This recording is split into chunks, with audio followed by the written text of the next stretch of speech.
Imam Sadiq has said, "The same condition shall prevail for our king." The period of his occultation will be a long one until absolute truth appears and faith gets clearly distinguished from the evils of discord, so that any of the Shias who are evil in nature and have feelings of discord will exit from the religion at the time when caliphate and the affair is divulged and comes into view.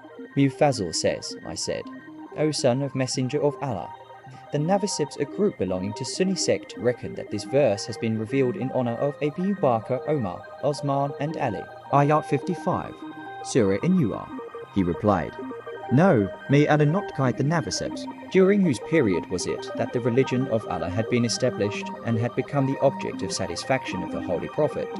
In which period was it that the divine command had been divulged amongst the people with no fear in hearts and no doubt in minds? During which era of theirs time it was as such, notwithstanding the fact that the Muslims returned back from the religion and seditions occurred during their time and battle took place between them and the disbelievers.